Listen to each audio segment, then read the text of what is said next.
But Donald Trump has used this as a galvanizing message, and he triumphs in South Carolina, of all places. Yeah. Popular to Bush, saying popular. I know you were backing Jeb Bush. He's out of the race now. Could you accept Donald Trump as the Republican nominee? Look, I'll accept anybody who carries Florida and Ohio.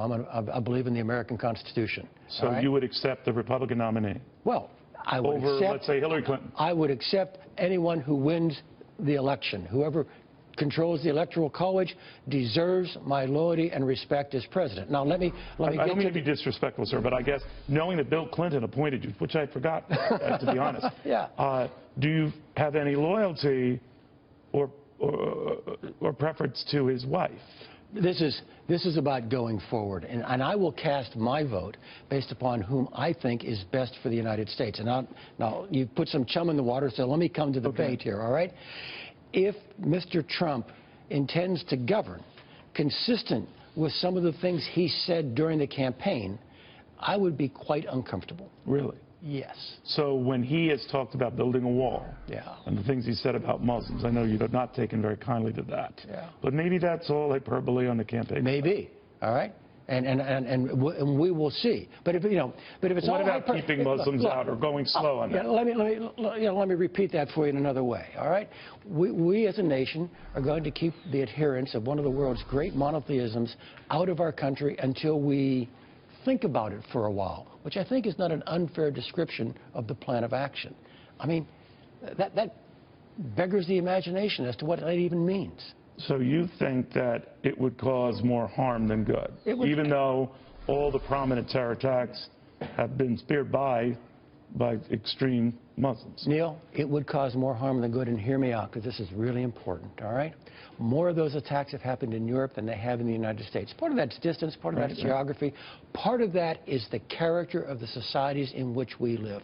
We are a welcoming society. We assimilate very well. The average Islamic income in this country is above the national average. None of that is true in those European countries. Why would you put that war-winning cultural reality at risk by saying these kinds of things?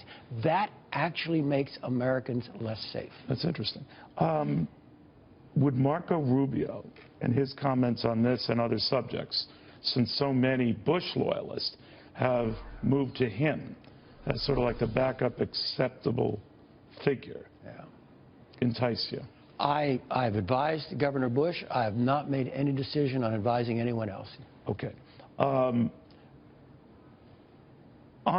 how dangerous things are now versus post 9/11, you have an interesting vantage point from the NSA, CIA, more or less vulnerable to attacks now versus then. And we're talking about terrorism, right? Yes. All right. So here's how, let me paint a graph in the ether between us, okay, Neil?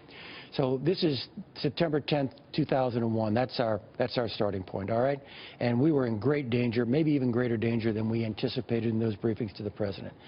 Over the next 10 years, because of the actions of two presidents, not just President Bush, but President Obama, we have made ourselves a great deal safer. And if you and I were having this conversation in 2011, I'd be feeling good about life and probably slapping a happy face on my graph. But, Neil, since about 2011, that line started to go back up. All right? We've run into Jihad 2.0 in the face of ISIS. So that line now has come back up on that graph. It's still not, in my view, back where it was here. But we are less safe. We are more safe than we were here.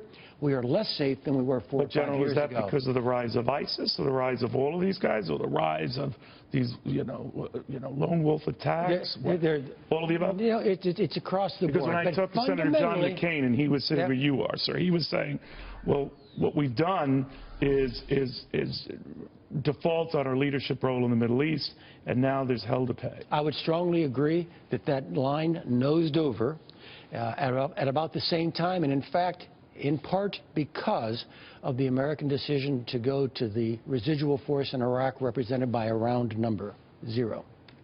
So a huge mistake in your eyes. Oh, yeah. I actually think it actually threw away a victory that we had within our grasp that would require continued American energy to sustain.